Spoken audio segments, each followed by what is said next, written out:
And now it's time to welcome back Rob Lees from Mortgage Choice Blue Mountains in Penrith for our weekly finance segment. And today we're talking about buying property off the plan. That's hey, Rob. right. Hi, Andrea. Hi, Peter. How you going? Good morning. Good afternoon. Good Sorry, afternoon. That's right. Yeah, we've passed midday. Yes. So, Rob, there has been a lot of press in recent days flagging the potential problems for people who may have bought properties off the plan at the height of the Sydney property market. Do you want to talk us through that? Yeah. Sure. I mean, a lot of people may not know what it is to buy off the plan. So buying off the plan. Yeah, that's probably a better start. How about we talk about what does it mean? There was a, Sorry, that's my broker hat on there. See, knowing too much. you know what it is, but I'm sitting here clueless. I have no idea what it means. Yeah, and this is why there's issues with it, because it's entering into a contract to buy a building that doesn't exist. It hasn't been built yet. Okay. So it's basically it's buying just like you would any other property, except it's yet to be built. Right. So that is risk. So that in itself, Because it's contractual, so there's no backing out. Right. You can't decide a year so later. you No, I don't want exchange to do contracts on it just like any other property, but the settlement is delayed until the building's built, and then you settle on the property. So there's a lot that can happen between when you exchange contracts and when it settles, and that's probably where the risk is with it. But clearly a lot of people do it. So what are the pros and cons? Like if I'm weighing it up. Sure, yeah. Look, on the positive side, and I'm not against this, but I do flag caution. I've bought off the plan and I've bought successfully, but I think that you've got to really be cautious about it and not jump into it. On the positive side, the good thing is that it eliminates a lot of other buyers from the market. So if you're looking at a property development, buying a unit as I have, there's a whole lot of units that are available, rather than if you're trying to buy one particular unit or one particular property in a market.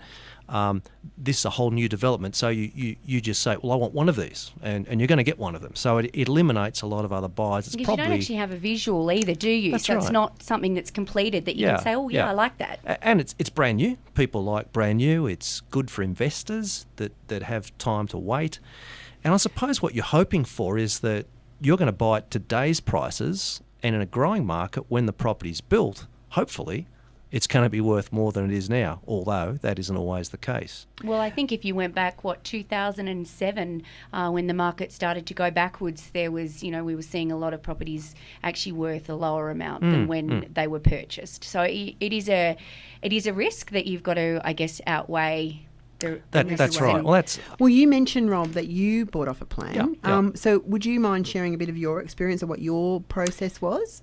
Yeah, well, I suppose, just to sort of outline, maybe I'll share that, but just the downside, because I really want to spell that out, because I'd hate people to do it just because I did it. And just outline those cautions that, and I think as we've talked about, there is a risk that if you buy now, that it may not be worth as much, and that's one of the issues that's occurred for a lot of people who've bought in the Sydney market. And secondly, what's happened too is that lending requirements have changed. So it's very difficult to get the approval for a loan that is going for a property that's going to settle in a few years' time. So for a lot of people, they've bought investment loans, and now the lenders aren't lending as much on those on investor loans. They may have bought through a self-managed super fund, and again, there's restrictions on that. So a lot of people are in a position now where they're not going to be able to have the funds to complete on the purchase. So that's the second risk. The third one, I think, too, is that the builder has all the power. The builder can actually change the plans. As a matter of fact, there's all sorts of disclaimers, although if there are significant changes, that could be taken up in court. But that's another. Who wants to do that? No, absolutely. But something you've got to be aware of. And then also, when those properties are built and they all come on the market, if you're an investor, if you imagine 100 properties suddenly being available for rent, and if there's multiple blocks in the one area, like if you go to a place like Walleye Creek, there's thousands of properties for rent. There's a risk of vacancy if there's a lot of properties, newly built properties coming onto the market all at once. So there's some of the cons that we need to be aware of before we get into these sorts of things. So with your experience, you obviously had to weigh some of those things up. Yeah. And you had a successful experience. But you know of people who haven't had Yeah, successful absolutely. experiences. Is it to do with the length of the plan sometimes? I think it's who you're dealing with. So I think for me, dealing with someone I trust is very, very important. So a company, there's a lot of property spruikers out there that are really dodgy, you know, and are just selling hard. So I think the reputation of the people you're dealing with, the reputation of the developer, the reputation of the builder, all those sorts of things are very important. I mean, research is done. I was exploring properties in Sydney. I made the decision not to buy in Sydney when I was looking, probably a year to 2 years ago, whenever it was, because of what's happened now. I really felt that the market was way too heated. So I actually bought in Brisbane. I've got one due to settle actually in a couple of weeks in Brisbane, and I'm quite happy about where the Brisbane market's been, and I found it quite good to buy through that process. All right, Rob, well, thanks for that. We might just hit up with some more music and we might come back to a couple of those things that you mentioned. So here's Blink 182 with All the Small Things.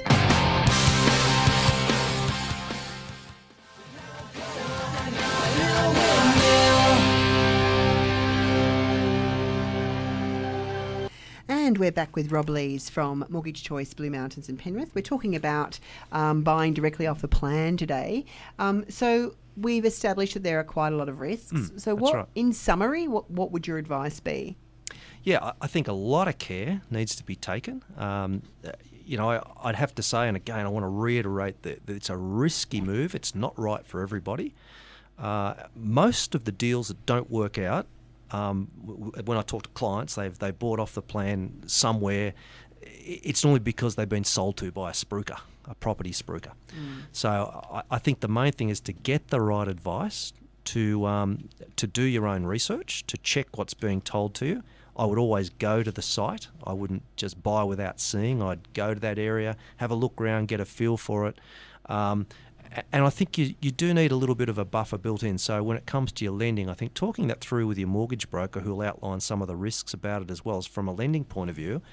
What do you mean by buffer when you say that? Well, let's say if in terms of cash that you might need to complete. So if you've got a limited amount of money to complete, I think with these sorts of things, because so many things can go wrong, you probably need to have a little bit extra just in case something goes wrong. The things that can go wrong is the valuation can come in short and you might need a bit more money to complete. The other issue is that your employment situation might change too, and you may not actually be in a position to qualify for the loan when it's finally completed. So there's a lot of things that can sort of rear themselves out in that time frame. That's right. And not necessarily you don't have control over. That's right. And look, I'm not saying don't do it, but I think exercise a lot of care when it comes to these sorts of purchases. Well, what sort of pickles have you seen people get into? The big one, I think, is, you know, buying into the sort of things that go wrong is you might buy into development with a builder or a developer, and then he employs the builder to do the build, that hasn't had a lot of experience. Maybe they don't have a lot of capital behind them. And they actually run out of money. Okay. So what you're saying is in your research, research the company or the developer. Yes, yeah. Okay. And have they got good backing? Have they got a good reputation? The quality of the build may not be a good quality. The valuation can come in short. It might be a location that isn't really a good location. It's talked up. So I have people who come to me and they want to buy in a particular location. I'm kind of thinking, I don't think I'd buy there. Sometimes lenders can even put restrictions on those locations. Yes, that's right. So what you said before about really trusting the person that gives you the advice is probably the biggest point. You've got to find someone really, really good. That's and right. Is that your role or is that? Well, it isn't really. I mean, there's people I deal with, but you know what? I'm really, really cautious about making those recommendations. I've bought through some people to test it. But I'm still incredibly cautious because if that goes wrong, that affects my reputation. And I'd still say to people, you need to do your own research to go along with it. So while they have a good reputation, they're still selling and they're still working for the vendor. And my question is, if they get a lot of inquiries, are they going to start taking shortcuts? Now, that's a question. That's not an accusation. But human beings, being as we are, Is that going to happen? So I think that no matter what, there still has to be a fair bit of caution in these sorts of things. And there's a number of areas that you can get that advice from, your broker such as yourself, or your solicitor will advise you on the contractual terms. That's right. And then I guess even other people that that may have built from that developer. Yes, that's right. There's just so many areas that you really do. It's not something that you'd want to jump into lightly. You'd want to make sure that you were comfortable with the decision that you're making, because, in the event that something doesn't necessarily go your way, you want to make sure that you've got some other option to counteract that. And some kind of backup plan that will actually allow you to complete at the right time. Yeah, that's right. All right, Rob. Well, once again, valuable advice that you've provided. So thank you for joining us. That's Rob Lees from Mortgage Choice Blue Mountains and Penrith. And you can contact them on 4739 9749, or you can visit their office at Unit 3, 13 Hope Street in Blaxland. Thanks, Rob. See you again next week. My pleasure. See you next week. Cool. So that's just about the show for today. But before we go, we'd like to tell you about our Christmas event for the Blue Mountains Regional Business Chamber. It's on the 3rd of December, and the party is going to be held at the Chalet Guest House and Studio in Medlow, Bath. It'll be a fun night of entertainment, and you could use it to organise it use the event as a staff Christmas party. So take advantage of an already organised event is pretty much what you're saying. And, maybe bring your team along if you haven't got some Christmas party sorted. It's going to be a great night. Bookings are going to be essential, and you can phone Lorna at the Chamber on 4782 5307. We're also looking for some sponsors for our Christmas party that night. So if anybody's keen to get their business out there and expose it and take on some Christmas sponsorship, I know there's a couple of packages that are still available whereby you might want to sponsor the grog for the night. We'd all be grateful of that, I'm sure. And fairly cost effective too. I think one of the packages is only as little as $200. And the other thing that we're really needing as well is prizes, because this is a major fundraiser for the Chamber of Commerce each year. So if you've got some prizes that you could donate, if you'd like to get your product or samples or whatever it might be in front of some fellow business people, or if you've got something you could possibly, we could raffle off. Yeah, we're going to be selling raffle tickets on the night. So it'll be a great opportunity again for businesses to participate and look to get your product out there amongst all of us in the Blue Mountains. Okay, so that almost completes the year for the Chamber, really, with the Christmas party coming up. The Christmas party will be our last event, Yeah, we've only got about 3 or 4 more shows, I think, until the end of the year as well. Yeah, can you believe it? Well, I've actually got my staff Christmas party on Friday, so we're all a bit excited about that. November? Wow. We're taking the day out of the office on Friday, so we'll be closed, and I'm playing with the team a little bit. They don't know what they're doing.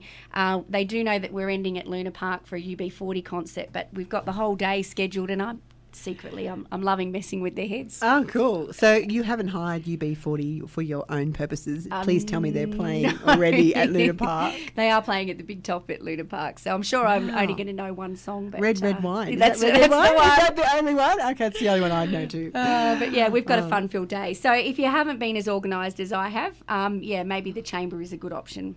Fantastic. And you can find out more information, obviously, at bmchamber.org.au is the website to go to as well.